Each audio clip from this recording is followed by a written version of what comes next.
Hello and welcome to episode 4 of the podcast that sets out to answer that age-old primary school playground question. And today I'm joined by a comedian who has been establishing himself as the best comic in Scotland, one of the best comics in Scotland over the past 10 years.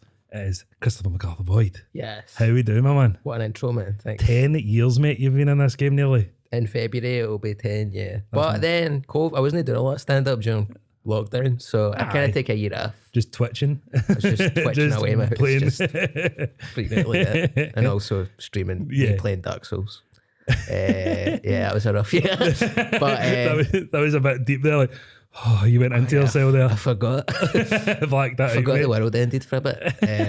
But yeah, no, I mean, 10 years soon, yeah. What's that journey been like for you? Have you, like, do you look back fondly in the start, or do you draw on it kind of stuffy back then? Or? I think just I'd started when I was 19, but I was like a pretty immature 19-year-old, so I was basically like 12.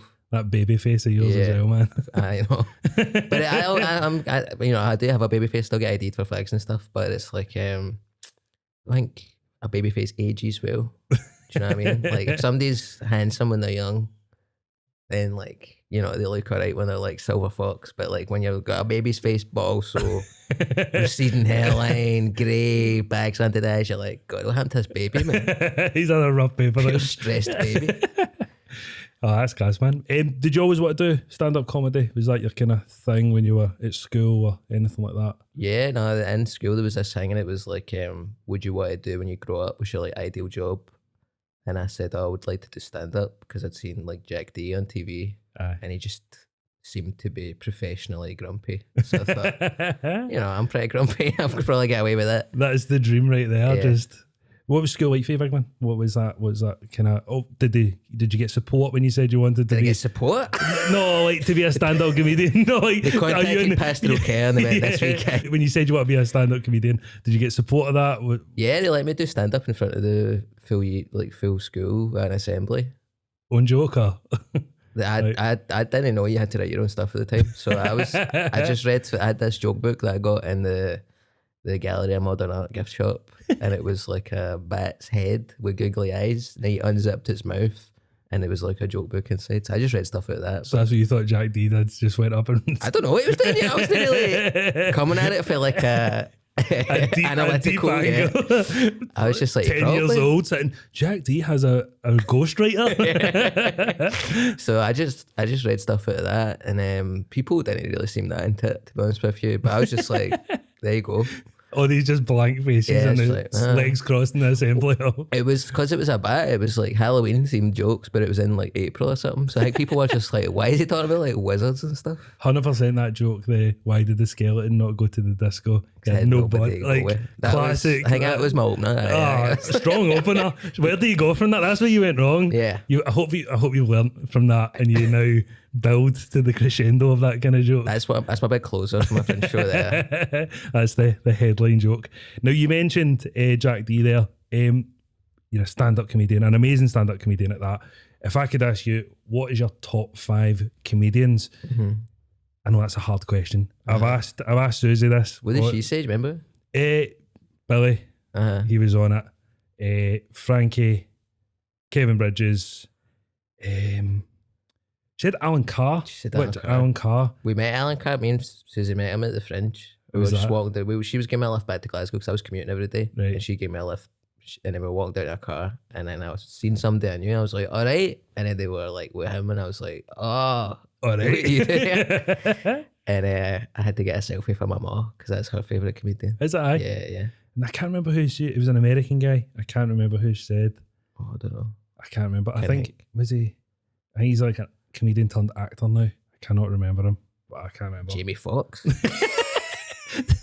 Susie's a huge fan of Jamie Foxx. Susie loves Jamie Foxx's stuff. The Def Jam days. Big influence. Really relates to it. Yeah.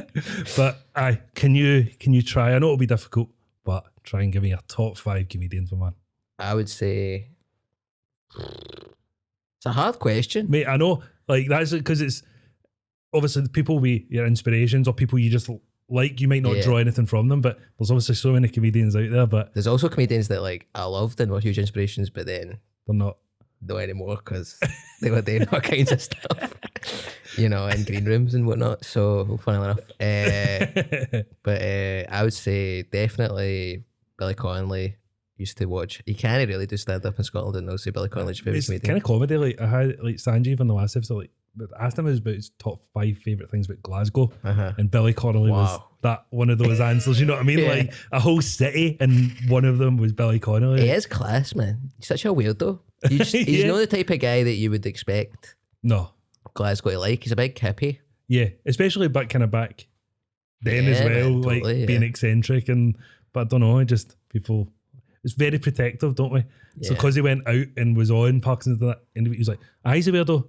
But he's a weirdo. He's a wee bit like, not that he's like Lewis Capaldi, but the same way he's on like the TV and stuff and people just go, he's great. Nobody's like, oh yeah, you're too good. Because he's not. He's just like sound. Do you know what I mean? Got tickets for his gig this morning. Oh yeah? Aye, we pre-sale. Hydro? Sold out in like 4 minutes. Is it Hydro? Aye. Dude, it's only one night though. Like, One night? Aye, because his tour list is mad. He's put like all over Europe and that. And that's most thing. I think he might like release a wee cheeky second night, but as it stands, there's not much gap for it. Like he would be doing like Thursday, Friday, Saturday, Sunday. Like so, but managed to get them on Jesus the Christ. pre-sale. So buzzing to see that. Me and my missus are going to.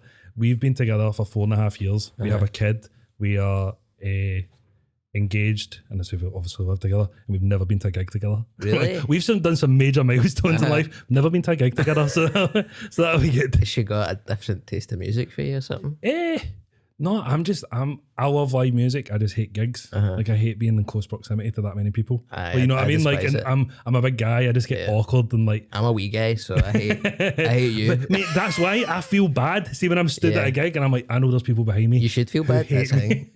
If I ever see a gig, you can go on my shoulders. Like. Yeah, I was at a gig. I went to see Pop at SW. I know we're talking about my favorite comedian. I know. I went to see Pop at SWG3 with the Toronto punk band, and I got right down the front, and I was just had to stand at a certain angle, but even I was like second row, and there was still just a giantess in front of me, just like massive woman. Wherever you stood, someone just moved. Someone just like slides in, and people were like crowd surfing, kicking in the head, and I was like, "This is terrible, man." But you should have just crowd surfed, and you'd have had a perfect view. if I just stayed up there, I was like, "No, don't bow down. Don't drop me over the barrier. Just like let me sit up. I paid for seating.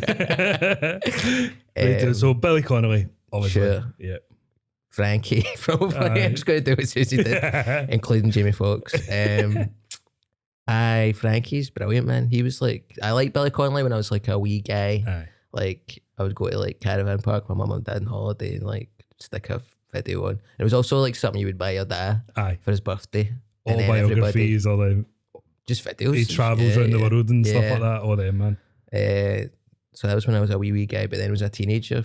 Probably Frankie on Mock the Week, and then his DVDs were pretty shit as well. I would say most people were introduced to Frankie like on a wider scale, Mock the Week, because he kind of came on. He has that accent. You're kind of, who's this guy? And he's just hitting out with these one-liners. Oft, but I can't believe how Mock the Week ain't rapped. Like that's it. Yeah, I just watched the last episode. They were all wearing tuxedos. Is it like 15 years or something? They've been? 17. That's madness, mate. That is madness. And with the variety of comedians they've had on. Totally, yeah.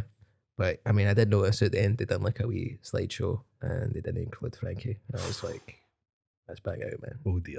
I think a lot. No, I'm not gonna say that. Take yourself a grabber. Well, I mean, it's not like I'm not gonna get no booked for it anymore because they don't fucking make it anymore. But like, I think especially in Glasgow, some people kind of tuned out when Frankie left. Aye, I would say so. Like, there was a spell where I didn't realise it was kind of still go. I would see like clips on like TikTok and stuff that would come up like from the BBC, but kind of fell away from it as well. But nothing. Because they had still top comedians on it, man, and I love Darryl Brain. Like, I think he's amazing, man. Class, I've seen him live a couple of times, and he's brilliant, man. Yeah. So we got Billy, Frankie, Eddie Pepitone. I like him. He's like a guy for Brooklyn, and he's like 60, and he's like obese. He's got like a really big belly, and he wears like a fedora. Class. And he just talks about like the end of the world a lot of times. He's just like screaming about stuff. It's great, man. I love that big. I imagine like having like a cigar or something. Yeah, no, like I'm pretty sure he does smoke cigars. Yeah. That is awesome. He's like a proper, like his dad was like a union guy on the docks and stuff. So he's like a proper blue collar. But he's dead smart and funny, and he's really good. I think he had that thing on Netflix. It was called In Ruins. It was a big special, and it was amazing. He just looks funny. He's got like a big face and big eyes. He's great. I've never seen him. Is this the guy? He's on like Joe Rogan and that sometimes. I don't know if it would do. No, it's Joey Diaz. It's Joey Diaz. So that's a terrible mistake. But just in my head, that's what I'm picturing. Like, no, he's no far off, to be honest with you. Yeah. I think he's done less heroin than Joey Diaz. I think that's the main difference. I think everybody has done 99.9% of humanity's done less heroin than Joey Diaz, I think. But Eddie's definitely done less. But they're both class. Maria Bamford, I seen her at the Glee. Aye. She's an American lassie for, like Minnesota, I think, definitely. That kind of bit. And she's like really, there's a lot of voices, you know, which sounds shite, but she does these characters that are like, she's like, sounds pure basic, but she does like impersonations of mum and dad. But like, but sometimes that can be, like, see when you can get that right and to the point where you're envisioning someone else, like if you can get that right, then people relate to that because they're like, oh, that's like my mum, that's like my dad. She's amazing. Pure in-depth, like 5-minute long act outs and stuff. And then Hannibal Buress, he's for Chicago, and I don't know, I just think he's amazing, man. He has a special called Animal Furnace by Hannibal Buress that came out in like 2011 or something, 2010. When I started, that was like what I wanted to do. Really? Yeah. He's changed the style. He's more kind of like, he's a bit less, because the rooms he was playing got bigger, I think. So he kind of adapted his style, and now he's a bit more big and like open, whereas he used to be quite like deadpan. Yeah. And then he would shout, but it was like nice dynamics. His last special was really good as well. But his second album was like... You've played all over the world. You've played in different countries and continents. Can you try and narrow it down to your top 5 gigs? I know that'll be difficult as well. Do you mean gig as in like particular? So it can be venue, or some of them can be like the gig was just fucking class. Like the venue might have been a shithole, and there might have been one of a fringe show where you've only got 6 people in the audience, but it could be one of the best gigs. I had 2 in once. Class. Did they know each other? Yeah. It's just 2 singular people. That was rough, man. I remember the first time I got 6 in at the Fringe, I was doing it with this guy called Ben Pope, and we just went to each other. We went, let's not do it. Let's just say sorry, but this won't be good. So we told them, I'm really sorry, but I think it'd be awkward if you can go and get your money back, and then don't worry about it. And then a guy for the ticket office ran up and went, what the fuck you doing? Like, do you know how much money it's going to cost? Get them back. So I had to go and find these people that were told, get them back now. Chasing them down the street. Yeah. Come back. I was like, hey, sorry, but they don't give them, they don't do refunds. They came back in and we done it. It was quite, I mean, it was good because that took about 10 minutes out of the show. So it was only like 25 minutes each instead of half an hour each. Me and my missus went through to the Fringe, and she'd never been to the Fringe at all. Oh, yeah? And I was like, we're just going to go through and we're just going to pick something. We're just going to pick, like, you can just look at the catalogue, see what's on, and just do it. So that's the way to do it. That's the best way to do it. She picked it based off of the poster. I couldn't tell you the comedian's name, which was really bad. But he was like holding his dog, and she was like, that's a cute fucking dog. I want to go see that show. Yeah. Purely on the basis she thought the dog might be there. We went, and there was 6 of us. And do you know what? He went with it, and he was like, oh, this is fucking quiet. And he went, well, we might as well do it. And he went down the line and was like, what's your name? Where'd you come from? He's like, we might as well get to know each other. I was like, you're in here for an hour, so we might as well get to know each other. I was like, that was an experience for our first Fringe show. Like, to be like, pretty intense, isn't it? Aye. Like, it is to so much respect. I've so much respect for stand-up comedy and performers in general, no matter how big the audience. Stand up in front of 2 people, 6 people must take a whole new level of balls to. I don't know, man. It's just kind of like it stops being what it is. Do you know what I mean? Like the whole point is to talk to a room full of people. So feed off the energy, feed off the laugh. But then it's also like, hey, you know, we're all here, and you're kind of using kind of just the room to kind of have a fun time, and like. But then if it's just 2 people, it's like you're not doing stand up anymore. You're just having a conversation. Might as well be in the pub. Yeah. doing an impersonation of stand-up. So it's pretty rough, but yeah, I've done that a few times at the Fringe. This year was great, man. Yeah. You know, Did you put any Fringe performances of even that, or just in Fringe performances general in your top 5 performance like gigs? There was a few this year that was like, I think that's the best show I've done at the Fringe. I was really happy with it. Aye. And then there was a night when there's these judges who do like a judging panel for the awards, Right. and they were in. And then I had just loads of like TV producers in to see me, but like it was the worst selling gig of the run. So it was like half full, but the people who were there were all like all in on it. No, they weren't. Yeah.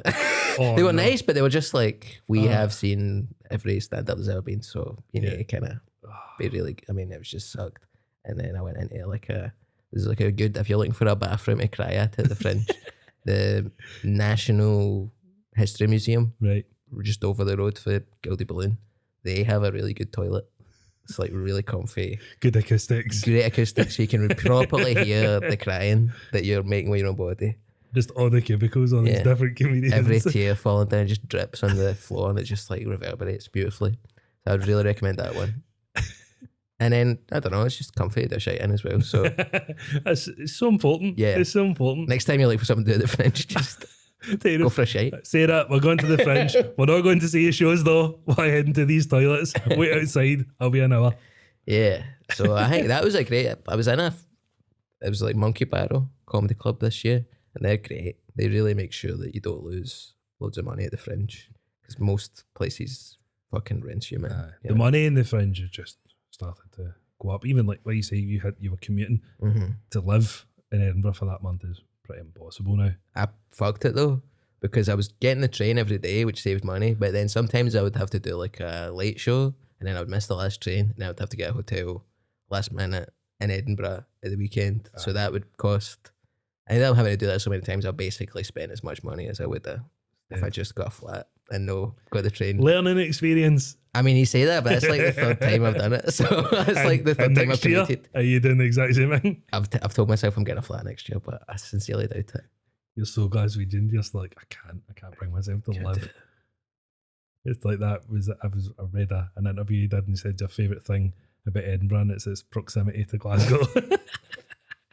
I was like, that's the most Glaswegian answer.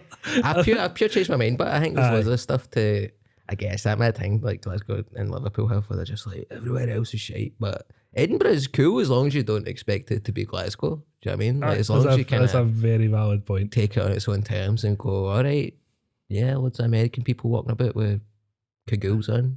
Sick. Aye, cagoules and selfie sticks. Yeah. Mate. As long as you know where the tourist traps are for food and stuff, you can kind of avoid it. Navigate it. Yeah.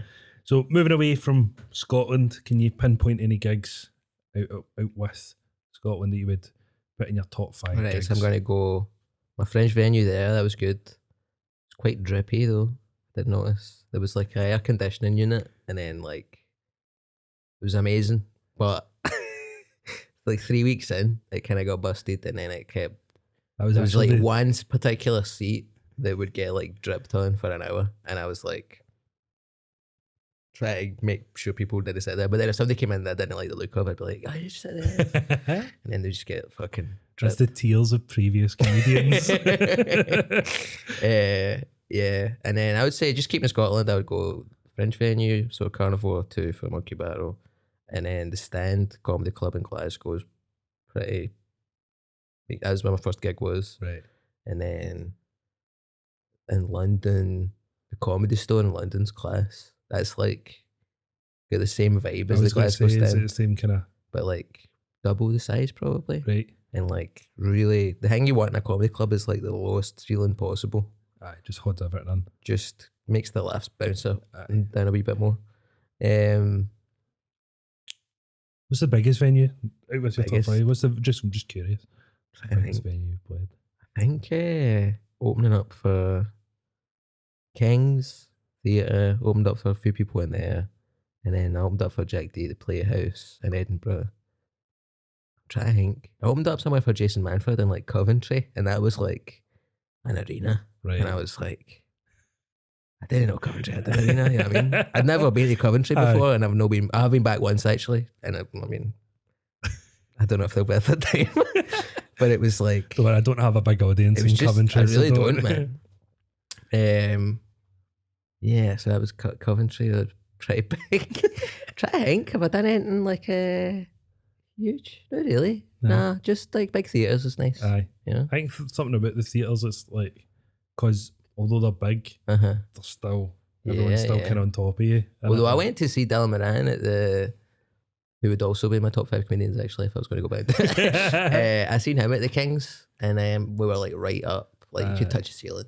It's like right up, and that was it was still good. Still, that venue's just great for like just sight lines and stuff. When I had Ray on, he put down the Kings as like yeah. a venue for him. Just again, very similar. Why it's big, but it's also intimate.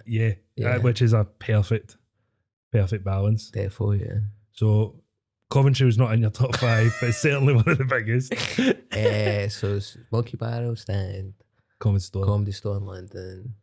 Trying to hang. I went to Canada for a wee tour. It's kind of like a working class Glaswegian comedian rite of passage where a guy called Pat Rowling would take you to Canada. So like, not sure if Ray's done it actually, but I know Kev went with him, and I think the only reason Susie maybe didn't go is because it's pretty old school, and I don't have to be like, "Nay, woman, please." But I went, and it was quite. It was like it was in Canada, but it was all gigs in like Rangers and Celtic clubs for like people who had emigrated in the 70s, and then lived in Canada, and it started like Rangers and Celtic bars in Canada. So. I mean, it was like a 8-hour flight, but it was basically like I was in Duke Street, essentially, for a lot of them. And you recently have formed a fabulous relationship with Celtic and Rangers Twitter. That was a bizarre 48 hours. Yeah, man. The United, like you ended sectarianism, like in Glasgow for that period. I mean, you can't take that away from me. It's like you can make jokes, but not at our expense. I know. Yeah, I just feel like I hurt people's feelings, and you never want to hurt people. You know what? Like you felt bad as a comedian. I felt terrible for them. I was like, God, man, that must suck. You're just fucking. That would be shite. You're scrolling on your phone, and then somebody's like, "Your dad doesn't love you." You feel like, "Wait, what? Who's this specky gift?" That was going to be my intro. That please welcome Janie Godley's nephew, because I mean, I love Janie, man. You know, she is basically my comedy mom. Yeah, I mean, like so many people say that, like in terms of just how kind of supportive, like she is to people. Susie said like the same. Her and like sharing a car and all that, and she just kind of puts an arm around you. And Janie's amazing. Ashley's like a sister as well. So I mean, they were like, "Who's this, Janie Godley's nephew?" And I was like, aye. Basically, yeah. Thanks. It's like you've tried to insult me, but you've actually given me a lovely compliment, mate. So that's nice. And so Janie was like messaging me like, keep waiting them up. Aye, 100%. You've got to fucking steer into the skid, mate. Like 100%. It was a total skid though, man. I was like, my mom and dad, they talked to me about it like while it was happening, but then like a couple of weeks ago they went, "Yeah, what happened to that football stuff?" And I was like, "What are you talking about?" They're like, people in my work were coming up to me like, "Do you know what Christopher's been saying?" And they were like, "We were just worried somebody's going to like kick your head in or something." I was like, "So is that?" Aye. Especially in Duke Street in Canada. Like, who would have known? So I was pretty worried I was going to get my head kicked in, but I met one of the wee guys who was barring me up on the internet. Aye. I was in the doublet across, I was doing the stand, I was opening up for Colin Holt's tour show, and then I went there for a wee pint afterwards, and this guy came up to me and he went, "Here, do you know who I am?" And I was like, he looked like a guy I know called Jamie. So I was like, "Are you Jamie? I've not seen you in ages." And he went, "How do you know my name?" I was like, "Oh, it's Jamie." And he went, "No." So I did guess the guy's name, which pure freaked him out. I was like, "Oh, you're Jamie, man." And he was like, "Aye." But no, that Jamie. Yeah. I'm that guy who was saying you were like bald on Twitter. Remember? And I was like, "Oh, you're the wee like unionist guy." No, union, like a union guy. So I went on his page and he was like, "Just shave your head, you're like bald or whatever," which I've never had before. I have a big forehead, but like it's been big since I was a baby. Do you know what I mean? Like it's no receding if it's always been that point up. Since you were born. Yeah. So he was calling me bald and shit on the internet. And I was like, oh, you're the wee guy. Because I went on his page and he was like, oh, I'm a union leader at my work. And I was like, solidarity. And he was like, why is he solidarity? I'm no bald. And I was like, no, just generally I'm in favour of the, workers. I support the cause. Yeah. Not just. He told me he just shut up Specky on the internet or something. But then he came up to me in real life and he was like, I just wanted to say I'm sorry. Yeah, you were really nice. So I wanted to keep bamming you up, but you were too nice. You were too nice about it. That's mad. Yeah. But I tried that quite a lot. I was a guy who's called me like the worst comedian he'd ever seen and like give up or kill yourself or something. And I was like, cool, man. And then I went on his page and he was like, big fan of Rush, the Canadian rock band, who I love Rush, man. Like moving pictures, but I said that to him. I was like, here. He was just like, kill yourself, whatever. And I was like, what's your favourite Rush album? And he was like, I really like moving pictures and hemispheres and like 2112 and all that stuff. And he was just like, shut the fuck up. It's like, so sometimes but you can kill them with thought you were being like taking the piss, but you're like, no, mate, I'm genuinely just curious. I just think it's funny if when someone's like, I hate you, and you're like, what's your favourite Rush album? Maybe we can be friends. Well, you made a new friend, but also feel that like when he walked up to you in that pub and like, do you know who I am? You're very much like, well, I'm about to find out. Yeah. Like this is only. I felt bad for the guy I was with was Colin. He's like, I'm the English actor guy. He does really good comedy shows, but he's like a character actor, and he'd never seen like. He thought I was going to get my head kicked in or something. I was like, no, that was a nice interaction with football Twitter in real life. Football Twitter's a wonderfully terrible place. All Twitter's shite. Yeah, to be fair. I mean? Like, it's a horrible. The amount of times me and my mates sit in the group chat, like, I wish I could delete it. Like, I know that sounds bad. Like, like not for the podcast. Like, I need that clout. But like my own personal one, like, but see when something's going on in the world, first thing I'll go on Twitter and I'll go in the search bar. Like, but it's just, I don't know. I was doing stand up the other day and I was like, so Rishi Sunak's the Prime Minister today. People were like, what? I was like, the new Prime Minister? And they were like, are you kidding on? I was like, no, like today, like earlier and this morning, he's the Prime Minister. And they were like, nobody told. And I was like, I don't know on Twitter.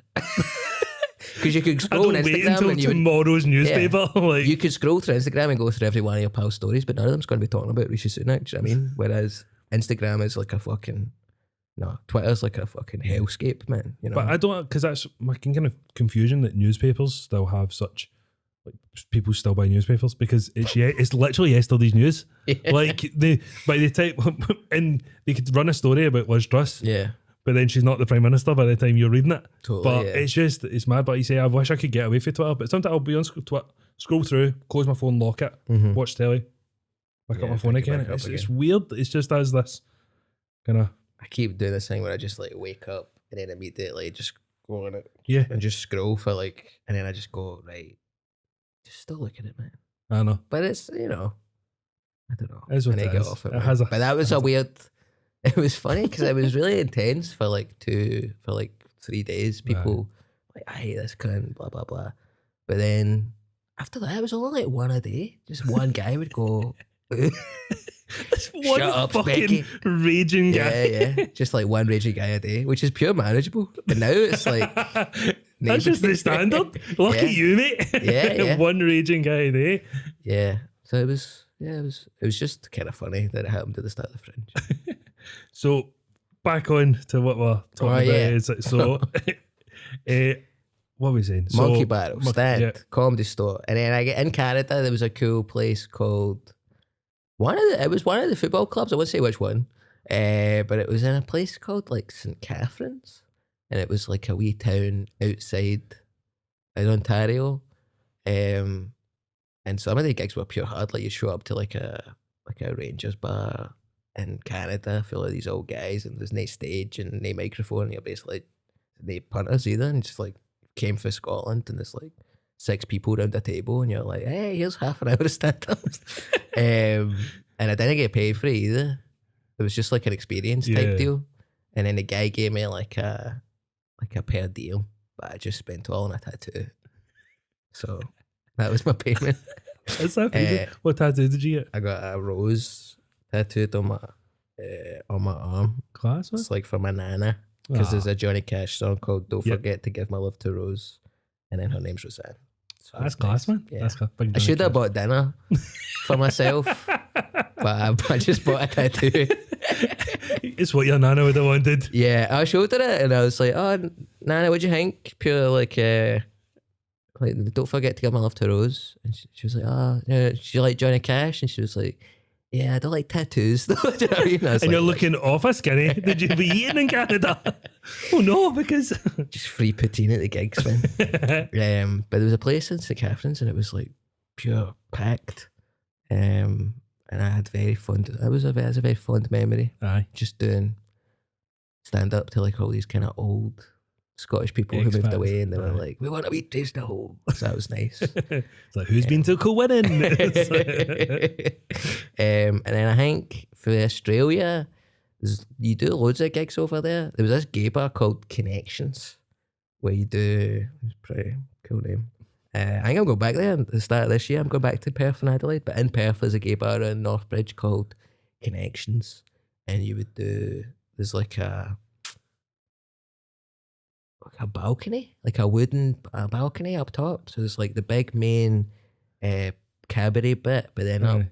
just done loads of gigs in the balcony of this gay bar, and you would see like the whole city behind you because it was like open air, and you'd see like birds like they have That's like class, they man. have like weird birds over there that are like our pigeons. Like they have a thing called a galah, and Sounds like the noise it makes. yeah, but they're like parrots, and they've got like pink quiffs, and they just fly about like Teddy. You'd see glass flying over the top, fucking big spiders and shit. You'd be Trying like, to do a joke. yeah. Like, No, the- seriously, you would be doing stand up and then out the corner you'd see something like skitter behind you and you'd be like, "What the fuck was that, man?" it's like, why did the skeleton not go to the?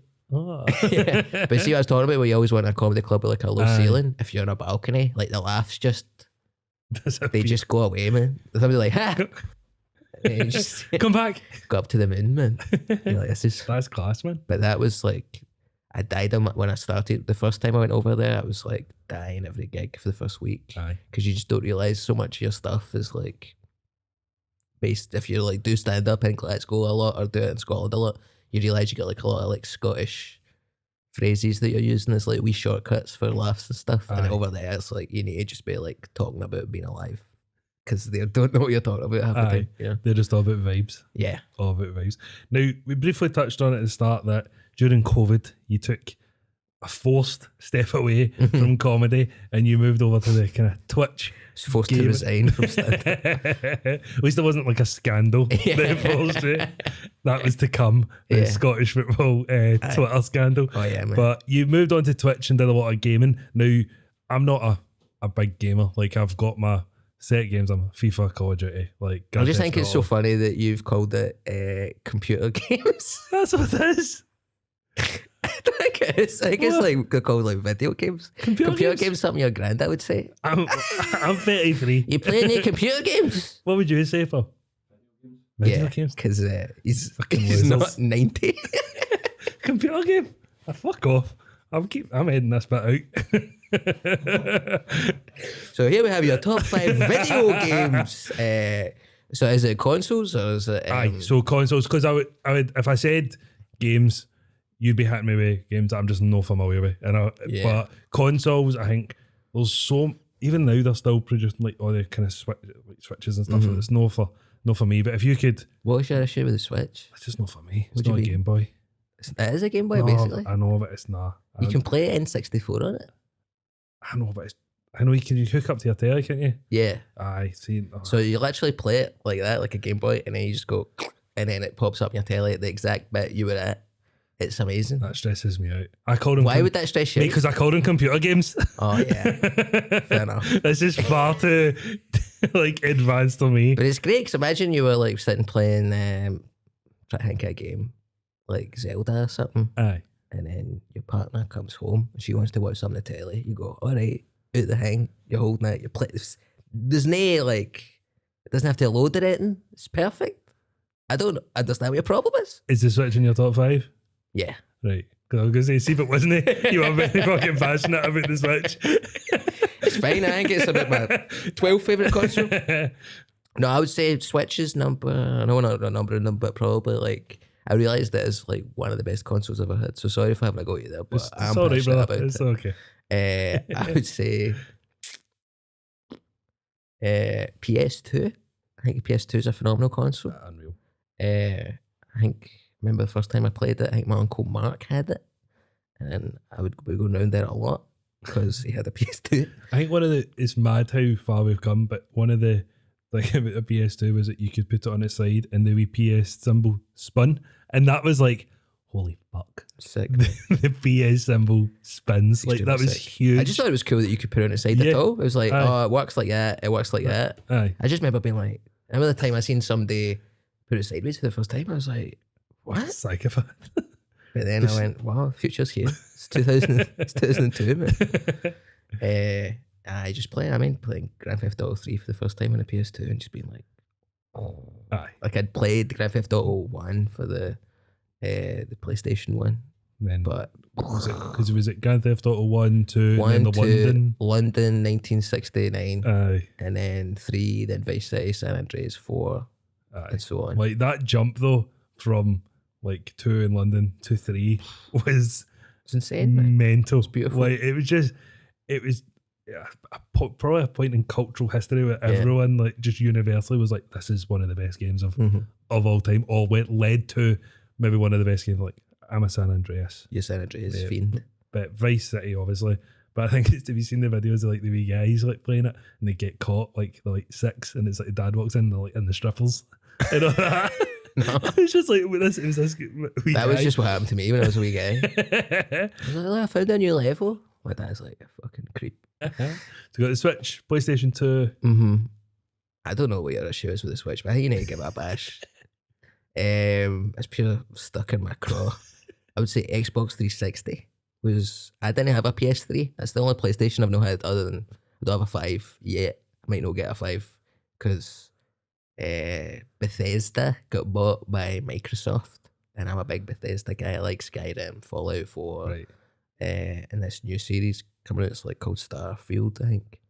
And if that's not going to be in the PlayStation 5, I don't think I want a PlayStation 5. It's not for you. Yeah, so nice one, Bill Gates. Ruined my fucking life. So I didn't have a PS3, I had an Xbox 360 because that was like the first time when I know you could do online stuff on a PS2, but nobody was doing it, you know.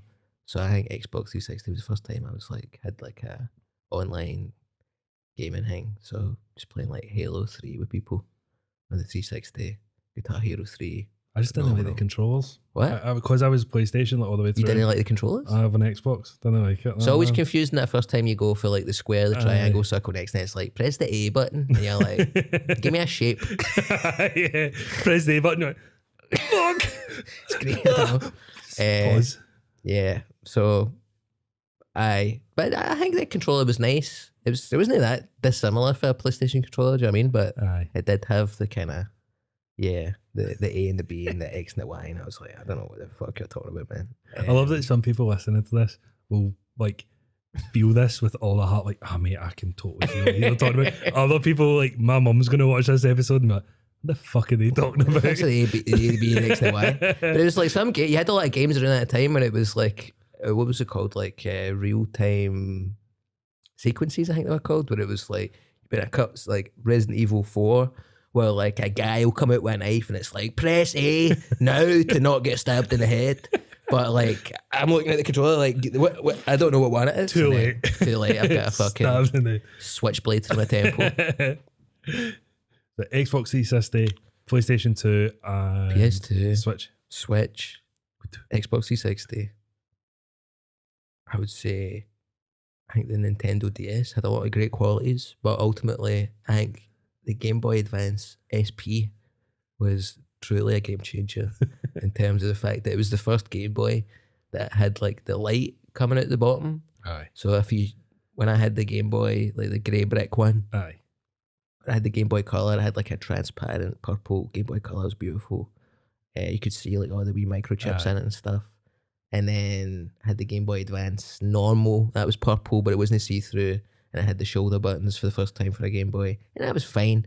But there was a lot of issues with the first couple of Game Boys Colors and Advances where you would have to be sitting like at the right angle so that like light was coming from behind you, but not too bright that it would get glare. Whereas this was the first time I had like the screen had like a wee light behind it. You could play that any angle, fucking anywhere, man. See the big grey brick one? We used to have like the adapters so you could plug in the bottom, so this mic, and then you had the magnifying glass. But then you don't want to be carrying about. That's what I'm saying. I'm playing this and it weighs about fucking 4 stone. Yeah. I'm like playing Tetris. Are you talking about the battery pack as well? Aye, so you had the battery pack, the speaker at the bottom, and then the magnifier, but you clicked on it with a light. Down. Yeah, it was like a grey scaffolding. It was like a ladder match set up. You had to hold like 9 different things.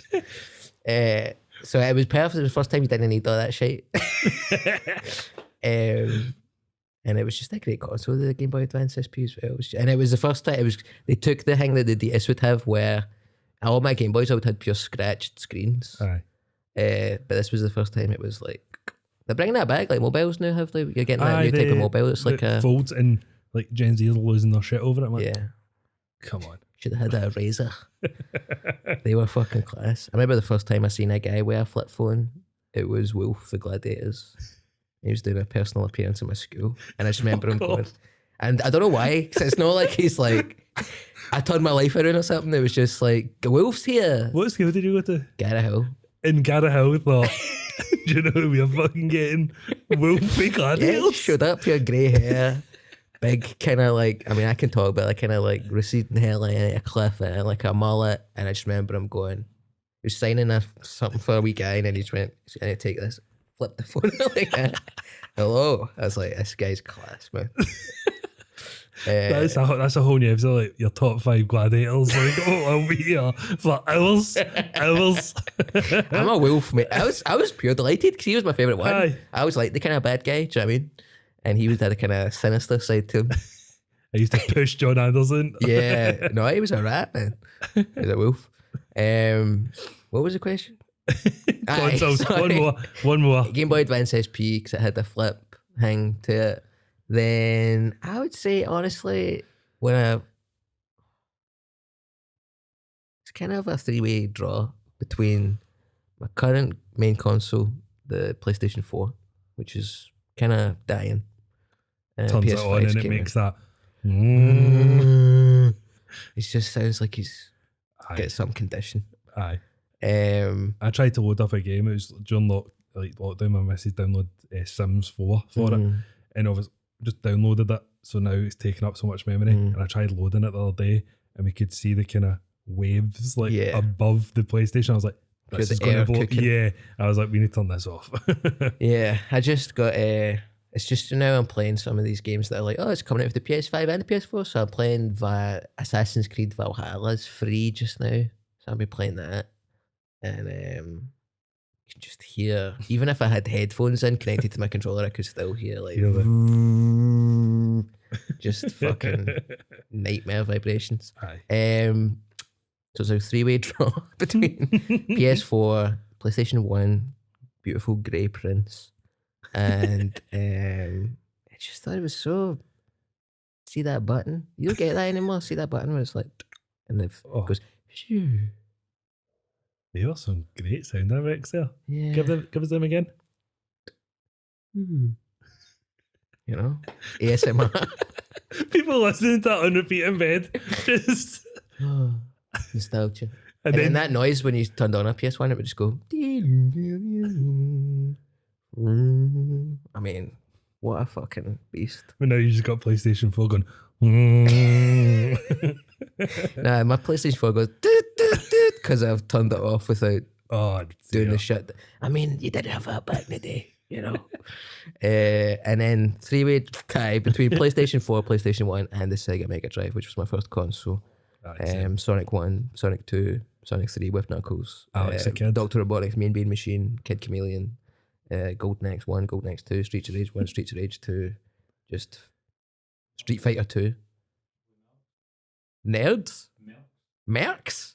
Is that like kind of like shooting?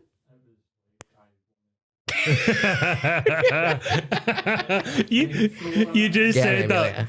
I can't explain it. Get an emulator. You'll know yourself.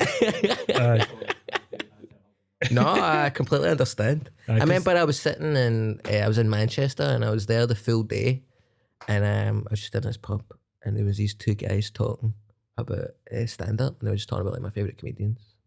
And I was like, man, I'm here for like 6 hours by myself. Like, what if I just went over and just went, here, I like the stuff you're talking about. Can I talk to you about it? I just couldn't bring myself to do it. But I wish I did. I could have made 2 pals. I always want to join in conversations. And maybe they're looking at you going, I wish he'd come and talk to us. Yeah, I wish. He obviously, he's wearing a t-shirt about the thing we're talking about. Yeah. I now go back there once a month to that same place, hoping to see those 2 guys there, longing for them. Well, I'm going to stick on the Sega. But I do think the PS1 and the PS4 deserve respect. Yeah, absolutely. Absolutely. But the Sega Mega Drive. And also the Nintendo Switch deserves respect that you're not giving it. And I'm still. The fact you've not said the Nintendo 64 is. I never had one. I've played N64 games on my 3DS. And I've played them on my Switch now because you might find this interesting. If you pay for the extra package on the internet on the Nintendo Switch, you get like 25 N64 games for free. Do you get GoldenEye? GoldenEye's coming back, yeah.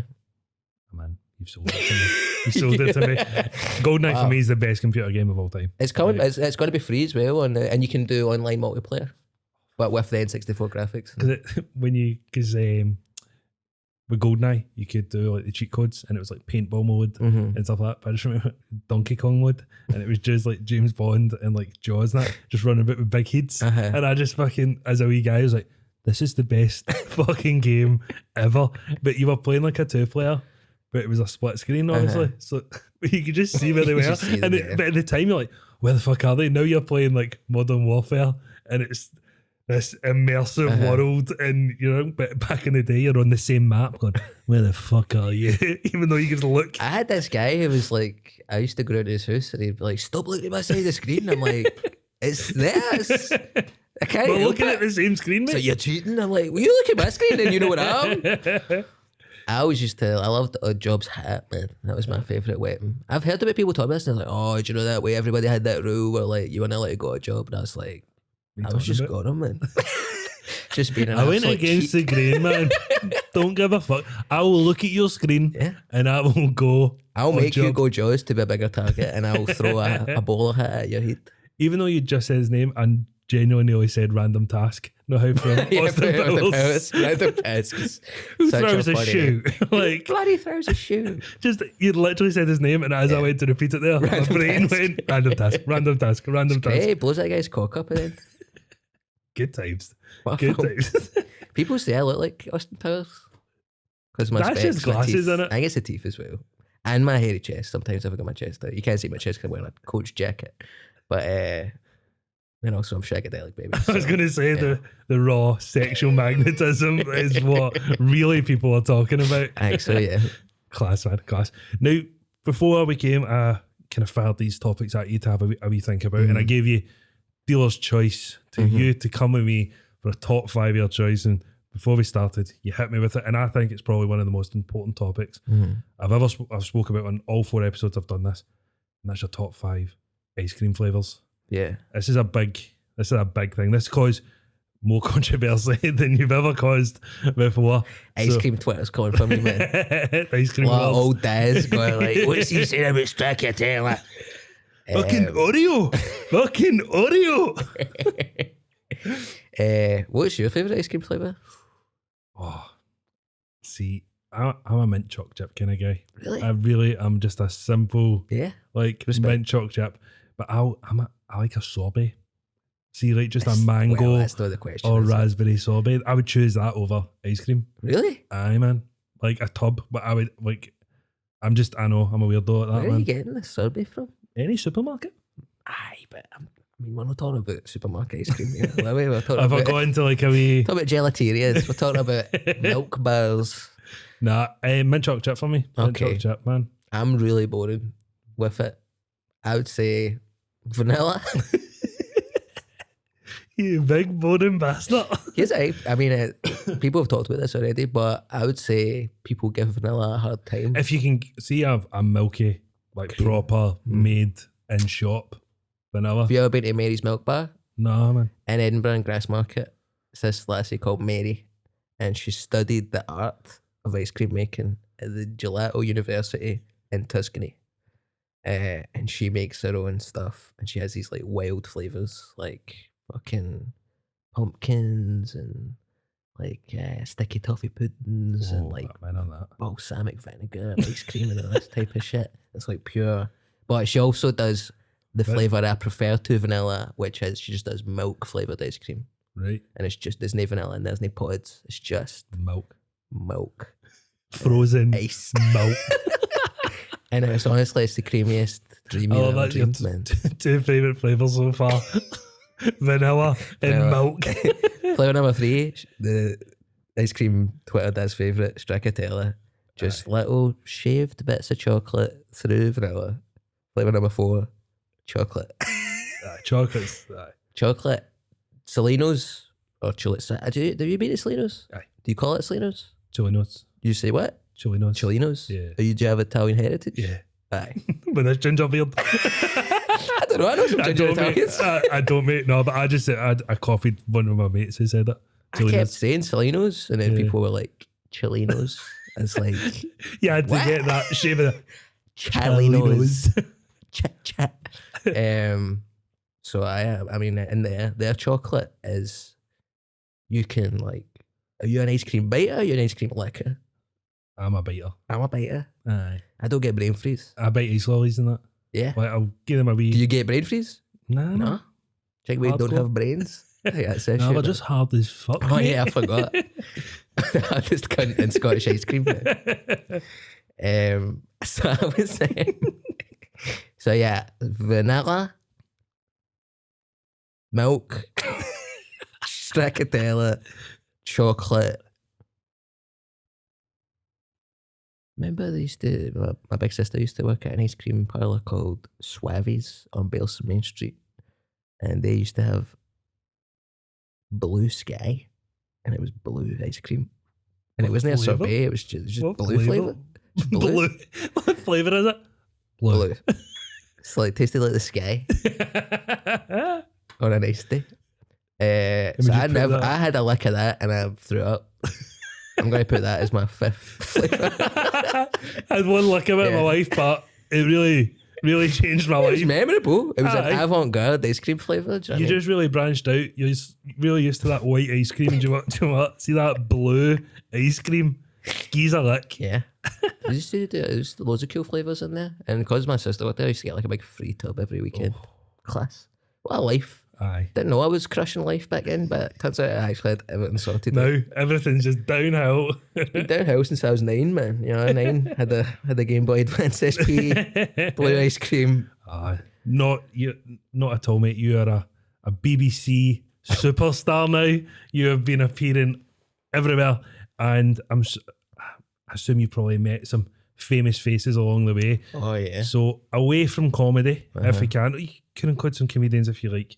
But your top 5 celebrity encounters. Now, this can be for bad reasons or good reasons, just memorable encounters you've had. Wolf of Gladiators on the flip phone in Garhill Primary School. It's got to be at the top. Aye. Then...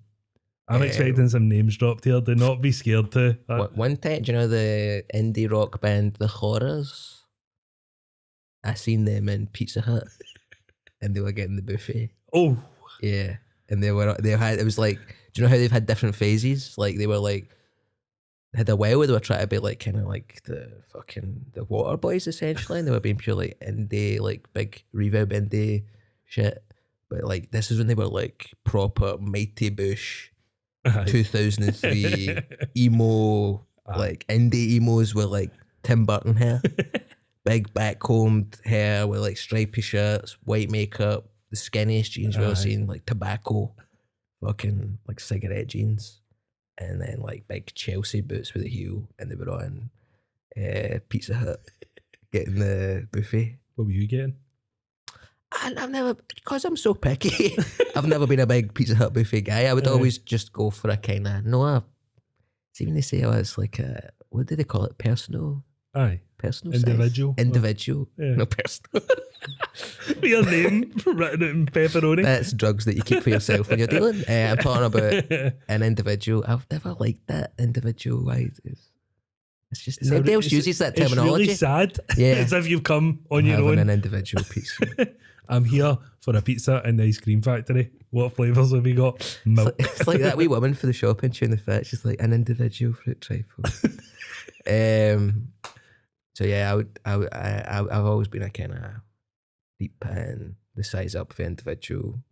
I never like to give them the control over me to like be like, oh, we've only got ham and pineapple out, and I'm like, well, I guess I'm waiting 40 minutes for the next pie to come out, and I'll help myself to some wet lettuce until then.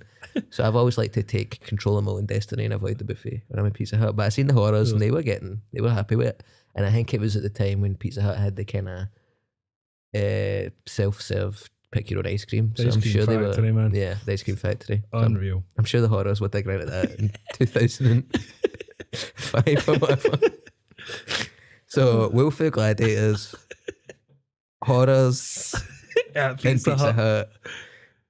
I think I may be the only two famous people I've ever met. No chance. I done a TV show pilot for, I don't even know if it was a pilot or if it was just they made one and then decided not to make them anymore. Pretty bad TV show. It was me and Aggie for Kim and Aggie. And I was the team captain, but it was a show where it was like a panel show. But instead of being at like a studio, they would put us in different cars. So I was, and we would talk to the other teams via walkie-talkie, which turns out it doesn't work. So I was the team captain, but they didn't know I couldn't drive. So we just got there on the day and they were like, oh, here's your car. And I was like, can I drive? And they were like, Aggie, you're going to need to drive this wee guy about. And she said I could stay with her any time I was in London. We really got on well. That's class. She said I could stay with her, but I just feel like if you stayed with either Kim or Aggie for Kim and Aggie, you'd be like, really feel the pressure not to make a mess, man, you know. They know how to clean up. Well, who was the one that was in Big Brother? That's Kim. Is that Kim? Yeah. You're an Aggie's the adulterer. Scottish one. Yeah. Yeah. She went a bit, I think she's made a comeback, Kim, but she went a wee bit off the rails for a wee while. Sorry, Aggie. I don't think they get on. I don't want to speak out of turn, but I don't think it's a unit anymore. They've gone their separate ways. It's like when Laurel and Hardy split up eventually and then they go back together on their deathbed and all that. I think it'll be a similar situation with Kim and Aggie. We're all rooting for that. We're all rooting for that. You finished that sentence there. I was like, well, am I just fucking said? You like doing like some surreal comedy, but that was like a real imagery like moment there. Kim and Aggie on their deathbeds reconcile. Maybe I'll be there as well, staying over. The offer's been made. Making a mess. No. Hoovering up round them. Yeah. I think who? Famous people. I saw me and my pal Ed. We were in Covent Garden about 7 months ago in London. And we were just, I think we'd had some curries or something. And we were cutting about. And then Bill Nye just came out a scarf shop. And he had a lovely scarf on. He pure looked like, he didn't look, do you know sometimes you'll see like a famous person and they're known for looking quite good, but then you see them and they've got like a vest on, big belly, they're like joggies. He looked like he was like walking at the Oscars or something. Aye. Like pure Covent Garden, dapper Dan, man. And he was just coming down the street and I went to Ed, and he looked back and that's Bill Nye. And then Bill Nye gave us a look and he went, I'm Bill Nye. He just kept walking. Yeah. Flicked his scarf over the other shoulder. No, I mean, you should have seen this scarf. Man. Do you know how scarves get like wee bumpy bits on them? Aye. Not a bump Not inside. a bump inside. Not a bump inside. Completely bumpless scarf. Just nails. Just so smooth a scarf. But it wasn't like a silky, I don't think it was like a woolen, I don't know again what the scarf wasn't made out of, but I don't think it was silk. I don't think it was rayon. It's just a phenomenal scarf. And like, I mean, he was so powerfully magnetic. Even, I think he's, how old is he, man? He's old. He must be. But he looked the part. Because we did this, it was when I started a new job, and it was like, they wanted to say, oh, like famous people you've met, and people were like dropping names. But I have this like, I was dropping names, and like, how the fuck I worked in the aquarium in London, right? And what an aquarium, by the way. mate, Deep Sea World? the one on South The Bank. Sea Life Centre? Yeah, Next to the Shrek Adventure? Yes. Yeah. I worked in Shrek Adventure as well. Did you? Yeah, mate. What's going on in there, man? Is it still going? Is it still going? Yes. Is it? I'm sure. I was with an annoying guy that used to take your photo and then try and sell you at the end. Yeah. And I was very fucking good at it. Yeah. No, the guy there just now got me, man. Aye, 25 quid on a photo book and you get to download them online. But see the amount of celebrities that come in, and I was just like, oh, I've like met, and I would have genuine conversations with them, and I was like, oh, I've met such and such, and they're like, so it was like Adele, Tim Burton and Helena Bonham Carter. The horrors would be so jealous. When you said like the big hair like Tim Burton, I was like, oh, I've met their inspiration. I met him. But it was Wasn't a Pizza Hut, but there was like, but then there was like some real like bottom of the barrel celebrities that other people was in the shit of, and it was just like, it was like Matt Cardle for the X, he won the X Factor, and there's like a girl like, who's like, oh my god, that's Matt Cardle, and I'm. Tim Burton's in here. Tim Burton is in in Big Fish. But it was like Helena Bonham Carter was like got in the photo with the kids, and Tim Burton was just like no, and just like stood aside. But then there was this one. It was like middle of the week. There was this like blonde woman. She had 2 kids. I was like, I fucking recognise like her. It was Kate Hudson, right? And I remember like Goldie Hawn's daughter. Oh, like you would Overboard. You'd recognise that instantly, mate. And it was, she had like hair tied up, just like totally fucking like didn't give a fuck. Nobody recognised it, and she just sauntered around. It's like, this is like a huge actress, and it was the same day Matt Cardle was in. And loads of was Kate like, Hudson was just here. and loads of was like, Matt Cardle was here. I was like, fucking Kate Hudson was here. So I had a distinct advantage of working in a kind of place where there was a lot of celebrities. But I need one more from you. Just before we get to my final, I made the pure mistake of going to what's it called? Deep Sea World Centre or Deep Sea Life Centre? Sea Life Centre? I think Deep Sea World is a Scottish thing. That's a Scottish thing. Sea Life Centre. Yeah. I made the mistake of going there with my girlfriend and getting the 25 quid thing, but it was right coming out of lockdown, and I had pure like mid-depression hair. So I had like pure middle part and kind of long but no tidied up, like. Do you know when people are scared of growing their hair out because they're scared of the in-between phase? I was in the in-between phase. I was in the middle of the in-between phase. Wow. So it just looked... I've got this picture in my house that I've paid money for, of me and my girlfriend pretending to be scared of a shark. So it's come for up here, it's come for here. Point there and then pretend you're surfing. And then you get to like sit on a turtle and stuff like that. But mugs. Like, it's not, I think it's cool. But no, you would hook them in. People would be walking through and we'd be like, do you want to ride a turtle? And people are like, fucking yes, I do. And I'm like, sit on that green log. And they're like, fuck. Forgot. And then they take it, Photoshop it, and be like, do you want it in a frame? That's £15. It's worth it, man. Parents, the kid just looking up at the parent, like, please. And then Shrek Adventure opened up and I moved over there. Really? Yeah. What was that like? Mate, that was weird. That was weird, mate. The teething problems that place had at the start was unbelievable. Were people getting hurt? Well, they had this like 3D or like 4D adventure bit when you're on like a bus flying through London, and it just didn't work. And that was the biggest selling point of it. And it was right at the start. Yeah. And they'd come in and be like, welcome to Shrek's Adventure. And they'd do the whole intro about riding this bus. And like, the bus isn't working. And you've just paid 50 quid to fucking get in here. So I'm surprised that's still kicking a ball. Yeah, I just walked past it and got my picture taken inside the pumpkin, like carriage. Yeah, and I was like, I think I saw the Shrek Adventure I need in my life. Was it not an onion? The carriage. Was it? That makes sense thematically for ogres are like onions, as we all know. This is deep. Comedians are like onions also. I think my last celeb. I think maybe have I met any wrestlers? I'll get some wrestlers on it. I think if I met any wrestlers, man, surely must have. I think that's too meaningful for me. But I don't know if I've met. Oh, I was on the train one time, right? This isn't like a pure Hulk Hogan type wrestler thing, but if you like British wrestling, you might know what I'm talking about. I was on the train coming up for maybe Coventry. I was in the Midlands. Maybe in Birmingham or Nottingham at the Glees there, but I was in the Midlands and I was getting the train up to Glasgow, And then there was these boys making a ruckus behind me, pure noisy boys on the train. You say I'm 90, fucking these boys making a fucking ruckus. These ragamuffins behind me, man, were pure, causing a stramash back there. And I was like, really annoying me. Like, it was the quiet coach.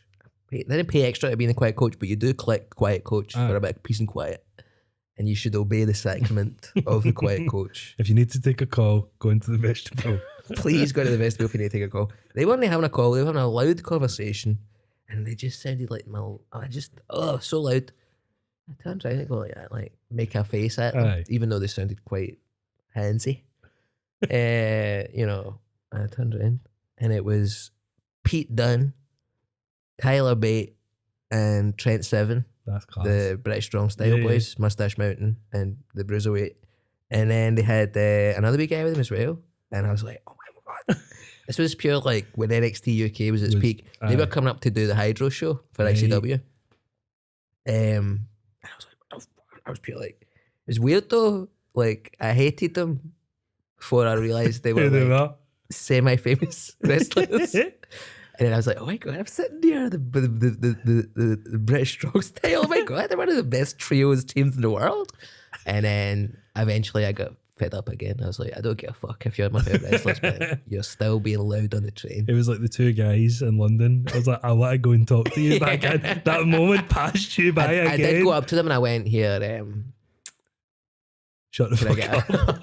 I went, here, can you shut the fuck up, please? No, I went, can I get a picture of you? Is that right? And then the fourth guy, whose name I still don't know. I think his name's Dan something. But he was I've seen him wrestle since. I was like, he was good. But he just got a picture of me with the three boys. And Pete Dunne has a good thing like that. And then I don't have a mustache, so I couldn't do the mustache mountain thing. But what a laugh, man. So you got a photo of that, and then you got a photo of you in Sea Lice. I see a lot of people on trains because I don't drive. I get the train a lot to gigs. Yeah. Who's that guy with the long hair who writes books and he used to be on Coast and he's went a bit mental? Do you know him? Couldn't tell you, mate. He's got long hair, does history programs, and he goes, the history of the Jacobites. And he's like, oh, the Scottish guy? Aye, with the long hair. He's now on GB News now and all that. He's a GB News guy. What's his name? Neil Oliver.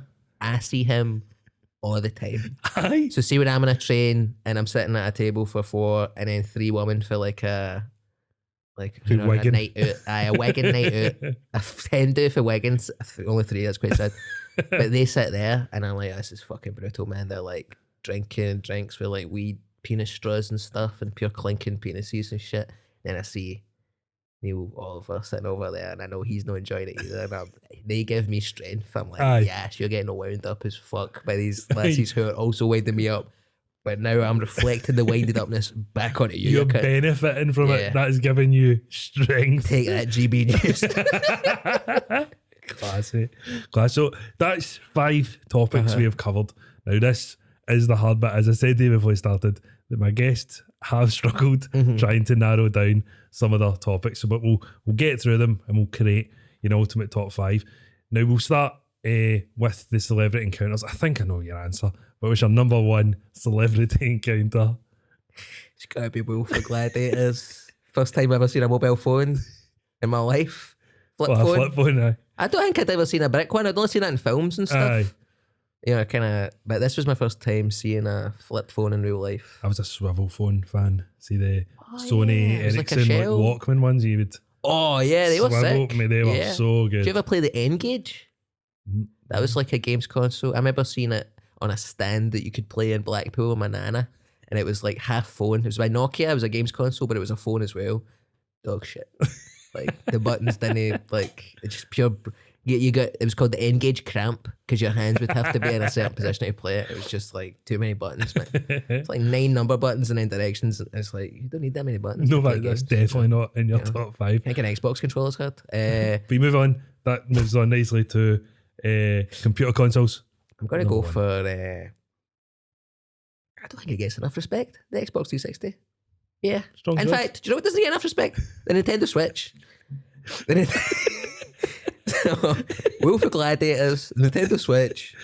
What is the next one? Favourite ice cream? Milk. Milk flavour for Mary's Milk Bar. That's the best ice cream there is, man. So creamy. Yeah. Favourite gig or venue? Glasgow Stand. First place ever done gig. First place ever done a solo gig. Last place I gigged on Sunday. Because Ray said that he's like Powder Bound, one of the best rooms in comedy. It's sick, man. You know, it's I love going. I love going. See, even though it was at the Wednesday night, it was like £2 or something. Yeah, Red Raw, yeah. Like, even that, you just don't know who you're getting. You've got no idea, man. Sometimes, whenever I'm hosting that and somebody comes out and they're shite, I'm like, it's not called Blue Smooth, right? It's Red Raw. It hurts to watch this sometimes. But you've paid £3. I think it's a £5 now because of inflation. What? Yeah. But fuck it, it's still good. You can appreciate it. You can appreciate it. And finally, number one, your top comedian. I'm going to go with Eddie Pepitone. Love that, mate. Check him out, man. You got a good show called In Ruins. And he's like an old fat guy. But his latest special starts with him just coming out going, I'm on Molly. And he's just like, he's not actually on Eckies, but it's, he might as well be. Just heroin. Yeah. That's what it is. I know. Awesome, mate. Thank you so much for that. I've had a great laugh thanks a doing lot this. for having me. Thank you, everyone, for listening and watching. If you could subscribe, follow, all that, and join in next time for the next episode. Thank you very much. Cheers, Chris. Thanks a Thank lot, you, man. mate.